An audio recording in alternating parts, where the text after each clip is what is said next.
It's probably been about 10 years now. I was working customer service and noticed that the ladies that I was working with in the office, I was having a difficult time hearing them. You had to stand kind of in front of me or to the right to be able for me to hear all of that. You know, and it's very gradual. It's not like you've had some traumatic injury where all of a sudden you can't hear anymore.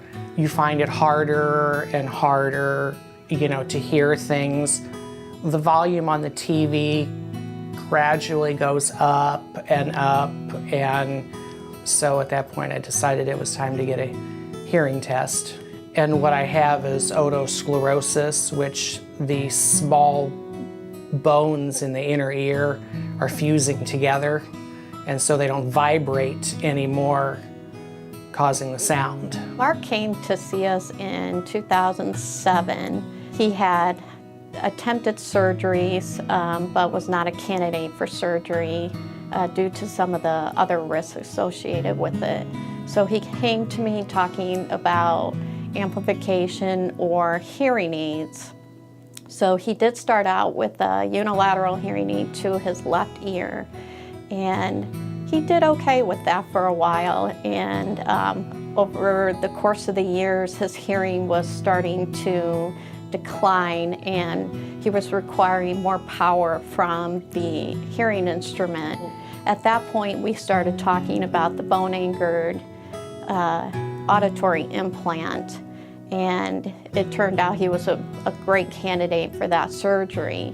Finding out I was losing my hearing was for somebody who was in their mid-40s at the time and not a headbanger rock person, you know. I never listened to like loud music or anything like that. So why it would happen and knowing that the ultimate outcome would be I'm going deaf, you know, was pretty scary. So then finding out, you know, that hearing aids were a good option, but eventually a hearing aid would probably not work, you know. So that was just a temporary kind of a Band-Aid fix to it. But then finding out that the Baha was an option and how much superior the quality of sound is, and that it's a more permanent solution was pretty exciting.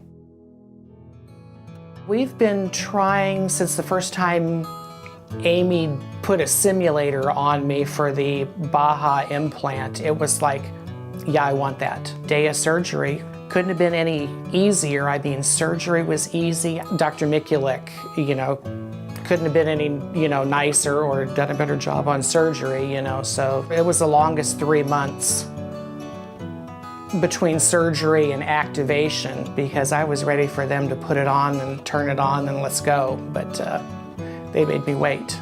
The day of the activation was quite exciting because Mark and I have worked together for so many years with the hearing instrument, so I knew what he was capable of with the instrument, and I also knew that this was going to be even better. So that was kind of neat. The first time we turned down the processor, his eyes lit up. Probably one of the most exciting days in recent history. Knew that, you know, better hearing was just like right around the corner, you know, and the minute that Amy put the processor on the first time was like, wow. I mean, it's been 10 years, you know, since it sounded that good. And my wife's a musician, so we're always attending symphony things, opera things. Music quality has always been a primary concern, and to have that improvement was just so much better. The difference between a traditional hearing aid and an implant, for me, was profound. So I would, you know, if anybody has the means and the resources to do it, I would be like, do it.